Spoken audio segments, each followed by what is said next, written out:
I watched my husband's face light up as he lifted the wooden box from its wrapping. Exactly the reaction I'd hoped for. The vintage records inside represented months of hunting through dusty shops and online auctions, tracking down the exact pressings he'd mentioned wanting over the years. But before Jameson could even finish reading the carefully curated track listings, his mother's voice cut through the moment like a knife through butter. "Oh, how quaint," Tabitha said, exchanging a look with my sister-in-law Ellie that made my stomach clench. "I suppose some people do prefer the charm of second-hand things." I'm Remington, and after 6 years of marriage to Jameson, I've learned to recognize that particular tone in my mother-in-law's voice. It's the one that manages to make some people sound like peasants. "These aren't just used records," Jameson started to explain, but Ellie was already shoving a sleek black box into his hands. "Open ours next," she squealed, practically vibrating with excitement. "Mom and Dad and I went in together on something special." I kept my face carefully neutral as Jameson opened the box to reveal a gleaming Rolex. The entire room erupted in gasps and congratulations, while I silently calculated how many overtime hours that watch must have cost. Hours I knew they didn't work. "Now that's a proper gift," Tabitha announced, shooting me a triumphant look. "Not everyone wraps sentiment in brown paper, dear." "It's gorgeous," Jameson breathed, already strapping it to his wrist.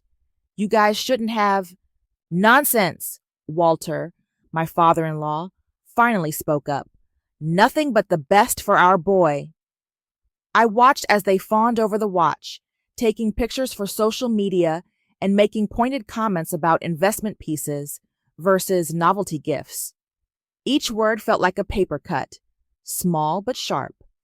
"The vinyl collection is thoughtful too, honey," Jameson said quickly, clearly sensing my discomfort.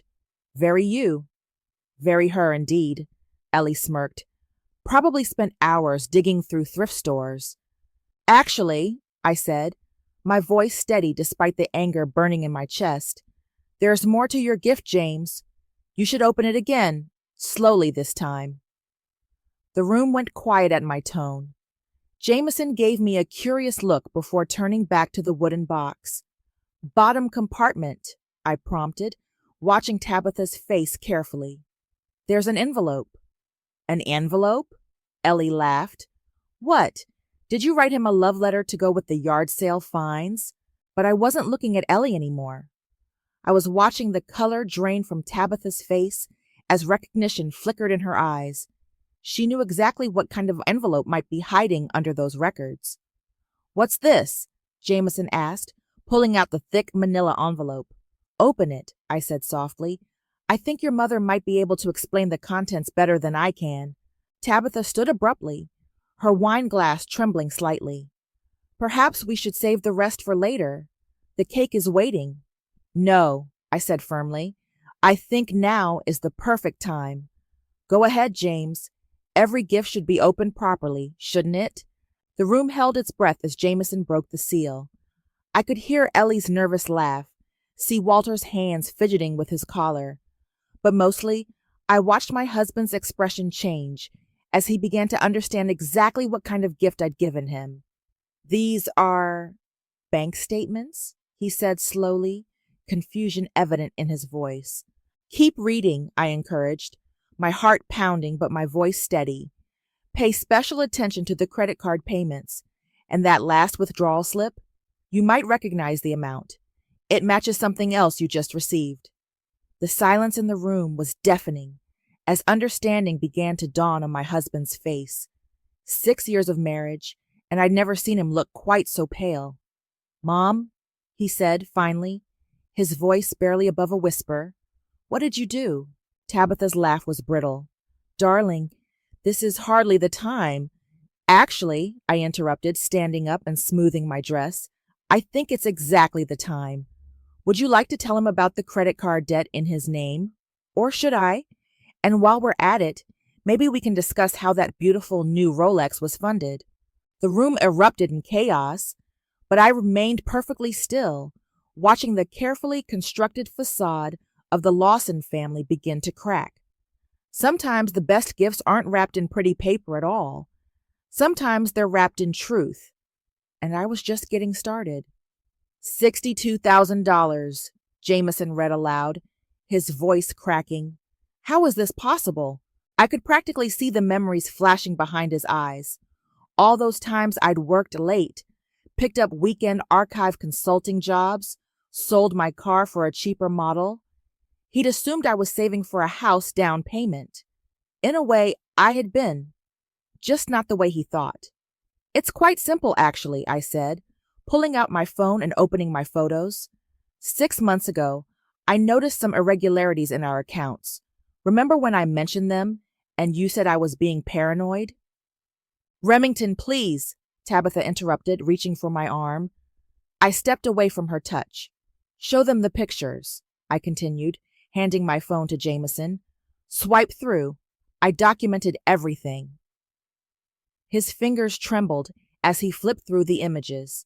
Screenshots of unauthorized transfers, credit card statements, loan applications with his forged signature. Each swipe seemed to age him another year. The debt was spread across 3 cards, I explained, my voice clinical and detached. All opened in your name, all managed by your mother. I discovered them when I was organizing our tax documents. Ellie jumped in, her voice shrill. You had no right to go snooping through family business. So, family business? I laughed, but there was no humor in it. You mean my husband's credit score that you people nearly destroyed? The emergency fund you've been treating like your personal shopping account?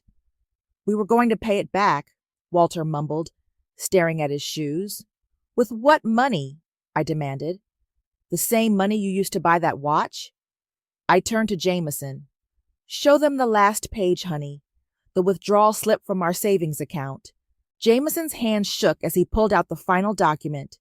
$5,200. Withdrawn yesterday. His eyes fixed on the Rolex now feeling heavy on his wrist. You used our money to buy me a gift? We wanted to do something special, Tabitha pleaded, tears forming in her eyes. You work so hard, you deserve nice things. Nice things we can't afford, I snapped. Nice things bought with money that was supposed to be for our future. The room fell silent except for Tabitha's quiet sniffling. I took a deep breath, trying to steady myself.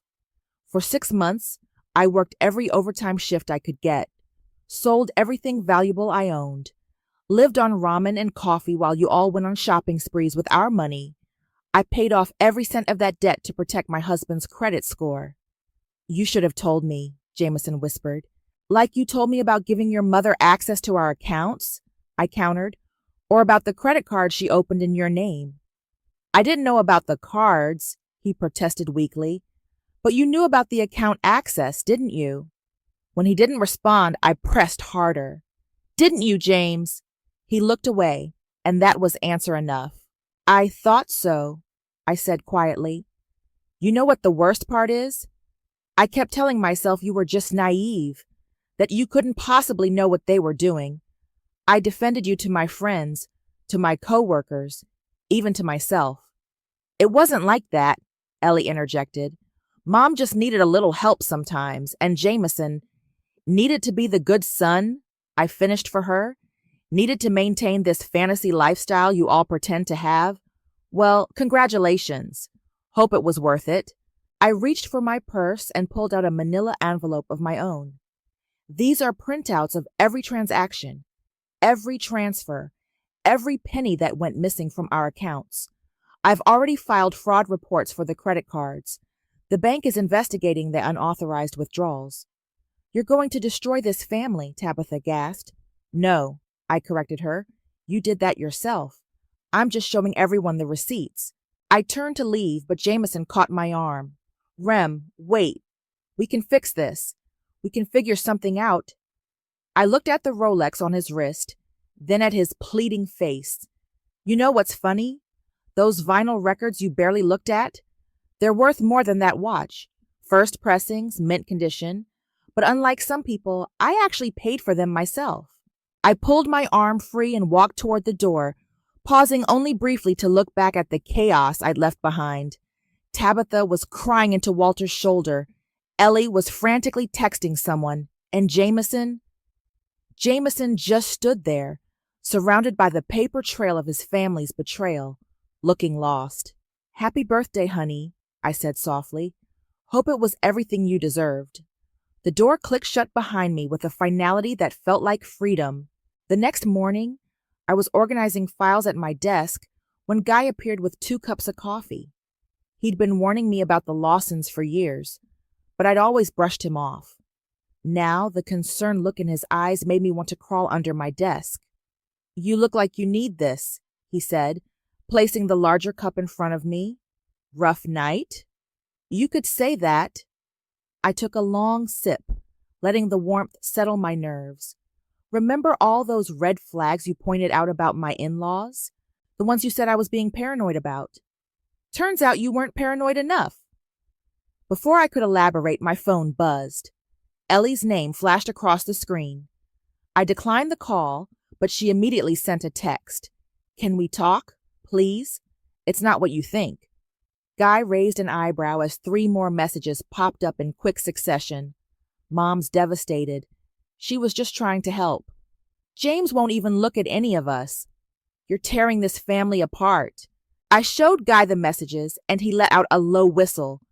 "Wow, they're really trying to flip this on you, huh?" "Classic Lawson move," I muttered, then jumped as my phone started ringing again. This time it was Jameson. "You should probably take that one," Guy said, stepping away to give me privacy. I answered with a curt, "Hello." "Rem, we need to talk about this." Jameson's voice was strained. "You're blowing everything out of proportion." "Am I?" I kept my voice level. "Tell me, how exactly does one blow $62,000 of credit card debt out of proportion?" "Mom was just trying to—" "If you say help, I swear to God, James—" "Well, what do you want me to say?" His voice rose. "That my family made mistakes? Fine. They made mistakes. But going nuclear like this? Filing fraud reports? That's extreme." I pressed my fingers to my temples. "What's extreme is forging your signature on credit applications. What's extreme is draining our emergency fund for a watch we can't afford." "Dad said he'd pay it back." "With what money?" I interrupted. "The same money they've been promising to pay back for years? The same money they keep spending on designer clothes and fancy restaurants?" There was a long pause before he spoke again, his voice quieter. "They're family, Rem." "And what am I?" The silence that followed was deafening. "I need to go talk to Mom," he finally said. "She's really upset." "Of course she is," I replied, my voice bitter. Heaven forbid anyone hold Tabitha accountable for her actions. The line went dead. I stared at my phone, fighting back tears. Guy reappeared with a pack of tissues. "Want to talk about it?" Before I could answer, Ellie burst through the office door, mascara streaked down her face. Several of my coworkers looked up, startled. "How could you?" she demanded, marching to my desk. "Do you have any idea what you've done?" I stood slowly, acutely aware of the audience we now had. "I suggest you lower your voice." "Or what?" she sneered. "You'll file a report about that too? Mom was right about you. You've never understood how family works." "Family doesn't steal from family," I said firmly. "It wasn't stealing," she protested. "We had permission to access the account for emergencies." "A Rolex is an emergency?" She flushed. That was different. It was a special occasion. "And the Gucci bag you bought last month? The spa weekend in Vegas? Were those emergencies too?" Her eyes widened. "How did you— Instagram, Ellie. You post everything, including the receipts you thought no one would notice." Guy stepped forward. "I think you should leave." Ellie ignored him. "James gave Mom access to help in emergencies. He trusted us. And you abused that trust," I said quietly. "All of you. You're just jealous," she spat. "Jealous that we have a real family, that we take care of each other. You're nothing but an outsider who—" "That's enough!" Guy's voice was firm. "Leave now, or I'm calling security." Ellie gathered what remained of her dignity and turned to leave, but paused at the door. James will never forgive you for this. You know that, right? After she left, I sank back into my chair, hands shaking. You okay? Guy asked softly. I looked up at him, suddenly feeling very tired. No, I admitted, but I will be. He nodded, understanding in his eyes. Want me to help you dig deeper? See what else they've been hiding? I thought about Ellie's words, about Jameson's silence, about years of subtle manipulation and financial abuse. Yes, I said finally. I want to know everything. Look at this, Guy said, spreading printouts across my kitchen counter a week later. Every time Ellie posted a shopping haul on Instagram, there's a matching charge from your emergency fund within 24 hours. I picked up one of the papers, comparing the timestamp to a screenshot of Ellie's post. Designer sunglasses, 475. Just treating myself, I read aloud. More like treating herself to my overtime hours. There's more, Guy clicked through his laptop. Those spa weekends Tabitha kept posting about, all charged to a credit card in Jameson's name, different one from the ones you found. My stomach churned. Another card? Opened 3 months ago. Want to bet he didn't sign for this one either? The front door opened, and Jameson walked in. He stopped short at the sight of Guy sitting at our counter. What's he doing here? Jameson's voice was cold. Helping me understand exactly how much your family stole from us, I replied, not looking up from the papers. Going through our private financial records with your work friend? Jameson threw his keys on the counter. Real classy, Rem. Classier than forging credit card applications? Guy asked mildly. This doesn't concern you, Jameson snapped. Actually, I interrupted, it does. Guy's been helping me document everything for the fraud investigation. Did you know your mother opened another card in your name last month? Jameson's face paled slightly. What? I handed him the statement. Already has a $3,000 balance. Funny how that coincides with Ellie's new designer wardrobe, isn't it? This has to be a mistake, he muttered, scanning the document. Like the mistake of giving them access to our emergency fund? I pulled up Ellie's Instagram feed. Swiped through every shopping spree, every luxury purchase. They all match withdrawals from our account. They said it was for emergencies only. Is this what an emergency looks like to you? I shoved my phone closer. Your sister's 10th pair of Jimmy Choos? Your mother's weekly spa treatments? You don't understand. Then explain it to me. I stood up, hands shaking. Explain how they convinced you this was okay. Their family, he shouted back. They needed help. Help? Guy interjected, his voice quiet but firm. Or enablement? Jameson turned on him. Stay out of this. No, I said. He stays. He's the only one who's been honest with me. What's that supposed to mean? I pulled out one final document. It means I found the rental property, James. His face went blank. What rental property? The one your mother's been paying for with money from our old joint account. The account you promised you'd closed after we got married. I slid the paper across the counter. Want to explain that? Jameson's silence spoke volumes. Did you know? I asked softly. About the apartment? He wouldn't meet my eyes. Mom said she needed a place for emergencies. Somewhere to go when Dad... When Dad what? I pressed. They fight sometimes, okay? He ran his hands through his hair. She needed a safe space. A safe space that cost $2,000 a month? That we've been paying for? I was going to tell you. When? I demanded. After they drained our accounts completely? After they destroyed your credit score? After what, James? He grabbed his keys. I need some air. Running to Mommy? Guy muttered. Jameson spun around. You know what? Yes. At least my mother gives a damn about family loyalty. Loyalty? I laughed bitterly. Is that what you call this?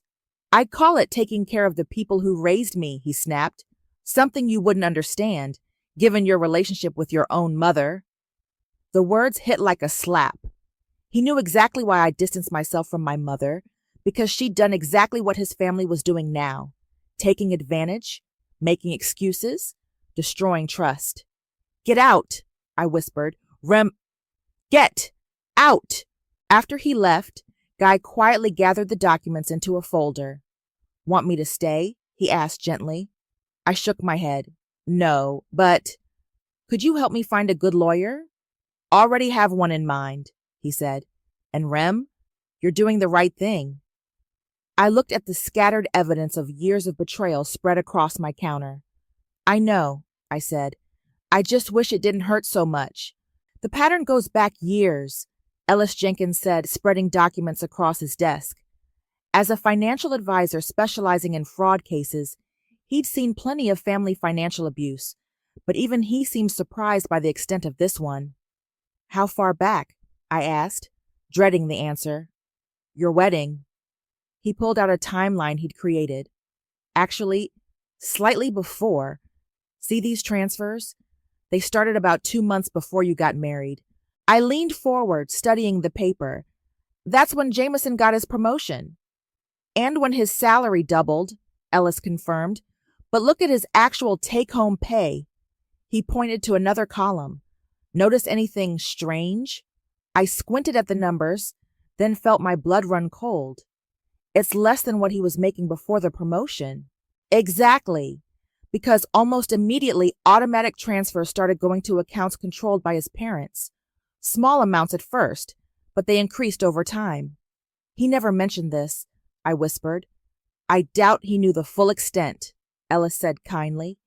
These transfers were set up to look like insurance payments, retirement contributions, even charitable donations. My phone buzzed. Another message from Jameson. I'd been staying at a hotel for the past 3 days, ignoring his calls and texts. Did you know, Ellis continued, that your husband's name is on the deed to his parents' house? My head snapped up. What? Added 2 years ago, which means he's legally responsible for the mortgage and the 3 home equity loans they've taken out since then. Oh, God. I felt sick. How much? Combined? Just over $400,000. The room spun slightly. Ellis pushed a glass of water toward me. There's more, he said gently. But maybe we should take a break. No, I straightened up. I need to know everything. He nodded, pulling out another file. This is where it gets interesting. Remember those credit cards you found? They weren't the first ones. There were others, going back 5 years, opened, maxed out, paid off using your joint accounts, then closed. It's a classic cycle of financial abuse. My phone buzzed again. This time it was Ellie. Mom's in the hospital, stress attack. Hope you're happy. I showed Ellis the message. He shook his head. Classic manipulation tactic. They're trying to make you feel guilty for protecting yourself. It's working, I admitted. Don't let it. He pulled out one final document, because this is what they don't want you to see. I took the paper, scanning it quickly.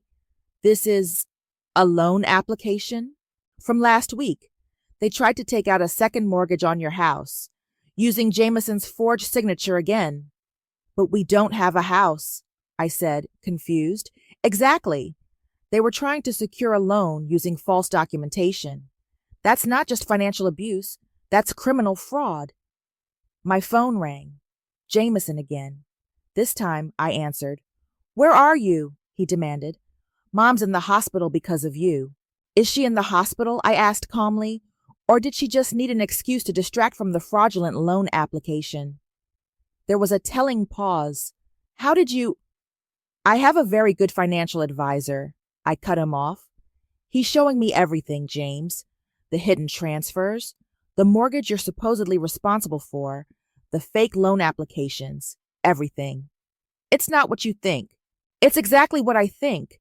Your family has been stealing from us for years, and you've been letting them. They needed help, he protested. No, they needed consequences, and now they're getting them. Ellis slid another document across the desk, a formal complaint form for the FBI's Financial Crimes Division. I'm filing criminal charges, I said quietly, for fraud, identity theft, and financial abuse. You can't do this, Jameson's voice cracked. They're my family, and I was your wife, but you chose them. Every single time you chose them. Rem, please. Check your email, I interrupted. I just sent you something. I heard the ping of his phone, followed by a sharp intake of breath. Divorce papers? He whispered. Consider it my last gift to you, I said. A chance to finally face the truth about your family. After hanging up, I turned back to Ellis. What's our next step? He started organizing the documents into neat piles. We file the criminal complaints. We contact the credit bureaus. We freeze your accounts. And most importantly, he looked at me seriously, we make sure you're protected going forward. I nodded, picking up my phone one last time to read Ellie's latest message. You'll regret this. Family is forever. You're wrong, I typed back. Some things do have an expiration date, like credit cards and my patience. Then I blocked her number and reached for the FBI complaint form. It was time to stop playing nice. There's something else you need to see, Guy said, placing his laptop in front of me at our usual coffee spot. I wasn't sure if I should show you, but... He pulled up a restaurant receipt from 3 weeks ago. The date caught my eye immediately. It was the night Jameson said he was working late on a big project. 2 guests, I read aloud. 1 regular steak dinner, 1 vegan pasta. My voice trailed off as realization hit. Ellie was the only vegan I knew. Keep scrolling, Guy said quietly. More receipts appeared. Private dinners, movie tickets, even a hotel booking. All on nights Jameson was supposedly working. And all with the signs of Ellie's presence, vegan meals, her favorite restaurants, charges that matched her social media posts. Are you saying... I couldn't finish the sentence. I don't think they were sleeping together, Guy said quickly. But they were definitely meeting in secret. A lot. My hands shook as I scrolled through the evidence. I need to talk to him. Are you sure that's... But I was already dialing Jameson's number. He answered on the first ring. Rem, thank God. Can we please... Where were you on March 15th? I interrupted. What? I was working late, you know that. At Bella Luna? With your sister? The silence on the other end was damning. Rem, I can explain. Please do, I said, my voice ice cold. Explain the private dinners, the secret meetings, the hotel room. The hotel was for her, he burst out. She needed somewhere to stay after a fight with Mom. Nothing happened. That's not the point, I snapped. The point is, you lied. Again. For them. Again. She needed help setting up separate accounts, he said weakly. She didn't want Mom to know, so you used my credentials. I pulled up another document Guy had found. That's your sister's new credit card application, with my income listed as a guarantor, my signature forged again. She was desperate. And I'm done. I cut him off. I'm done with the lies, the excuses, the betrayal. It was never about helping family, was it? It was about keeping up appearances, making sure nobody saw the truth about the mighty Lawsons. That's not fair. No, what's not fair is discovering my husband has been lying to my face for years. What's not fair is finding out he helped his sister commit fraud using my information. What's not fair is realizing I never really knew you at all. Guy reached across the table and squeezed my hand supportively. Is he there with you? Jameson's voice turned ugly. Your precious co-worker? Is that how you found all this out? Don't you dare try to turn this around on me, I said quietly. Guy did what you never had the courage to do. He told me the truth. The truth? Jameson laughed bitterly. The truth is, you never understood how family works. You've been looking for excuses to pull away from us since day one. No, I've been watching you destroy our future to maintain your family's lies. There's a difference. They needed... If you say help one more time, I swear to God. Fine, he shouted. They needed money, status, to keep up appearances. Is that what you want to hear? I want to hear why you thought it was okay to sacrifice our marriage for their facade. His voice got quiet. You don't understand what it's like, disappointing them. But disappointing me was fine. The silence stretched between us. I'm sending everything to my lawyer, I said finally. The fraud evidence, the forged applications, the secret meetings, all of it. You might want to warn your family. Rem, please. Oh, and Jameson? Tell Ellie she might want to be more careful with her social media posts. Her Instagram story from last night, the one about her surprise shopping spree. The timestamps match perfectly with another unauthorized withdrawal from our account. I hung up before he could respond. Guy was watching me carefully. You okay? I looked at the evidence spread across the table. Years of lies documented in receipts and bank statements. No, I admitted, but I will be, especially after Tabitha's retirement party next week. Guy raised an eyebrow. You're still going? I smiled, but there was no warmth in it. Oh, yes. I've got a very special gift planned. After all, they taught me so much about family and karma. What are you thinking? I pulled out my own folder of carefully organized documents. I'm thinking it's time everyone saw the real Lawson family, in full color, with receipts. The look of understanding that crossed Guy's face was almost as satisfying as the revenge I was planning. Almost. Tabitha's retirement party was exactly what you'd expect. Expensive, showy, and paid for with other people's money. I arrived just as she was finishing her speech about family values and leaving a legacy. The irony wasn't lost on me. And now, Tabitha announced, dabbing at her eyes with a monogrammed handkerchief, my wonderful daughter-in-law has asked to say a few words. The surprise on Jameson's face was almost worth the price of admission. He hadn't expected me to show up, let alone speak. I approached the podium, carrying a sleek presentation folder. Thank you, Tabitha. You're right. Tonight is about legacy, about family, about truth. I opened the folder and pulled out the first document. Let's start with this credit card statement, the one with Jameson's forged signature. The room went deadly quiet. Remington, Tabitha hissed, this is hardly the time. Actually, it's the perfect time. I turned to face the crowd. You see, Tabitha's been teaching me about family values for years, like how it's okay to steal from your children, how to forge signatures on loan applications, how to hide debt under other people's names. Ellie stood up, face red. Stop it! Why? I clicked a remote, and the projector screen behind me lit up with screenshots. These are your Instagram posts, Ellie, each one tagged with the designer brand, the restaurant, the spa, and these. I clicked again. These are the matching withdrawals from our emergency fund. Perfect timestamps. Walter tried to reach for the remote. That's enough. Oh, we're just getting started. I clicked again. Here's the deed to your house, with Jameson's name added without his knowledge. Here are the home equity loans you took out in his name. Here's the fake loan application from last week. Tabitha swayed slightly, gripping the edge of her table. Several of Jameson's colleagues were whispering, phones out, recording everything. But my favorite? I pulled out the final document. The apartment lease, the secret rental property you've been paying for with our money.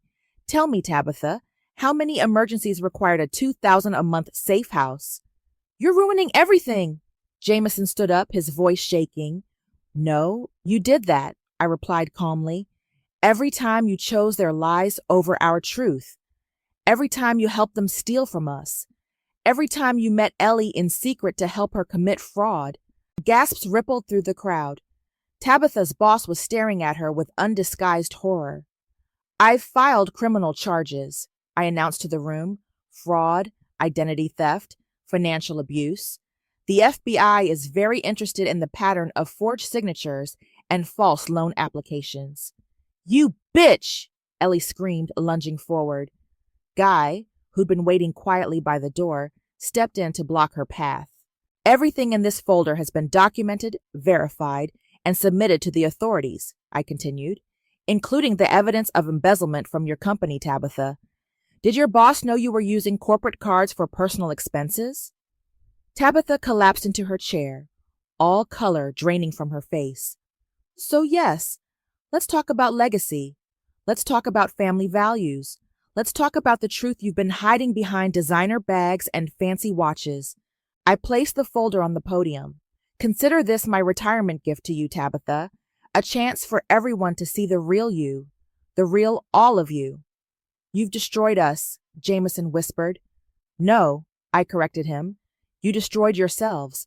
I'm just making sure you can't destroy anyone else. I walked toward the exit, but turned back one last time. Oh, and Ellie? Those Jimmy Choos you bought with our emergency fund last week? They're fake, just like everything else about this family. The room erupted into chaos behind me as I left. Guy followed me out to the parking lot. That was brutal, I suggested. Justified, he corrected. Are you okay? I looked back at the building, where I could hear Tabitha's wails even from outside. I will be. My phone buzzed. Jameson calling again. Instead of ignoring it this time, I answered. How could you humiliate us like this? He demanded. The same way you humiliated me for years, I replied. The difference is, my version comes with receipts. I hung up and turned to Guy. Take me home? Your new apartment? No, I smiled slightly. The hotel. But first, can we stop by the courthouse? There's something I need to file. Divorce papers? No. I pulled an envelope from my purse. Annulment papers. Turns out fraud is grounds for nullifying a marriage entirely.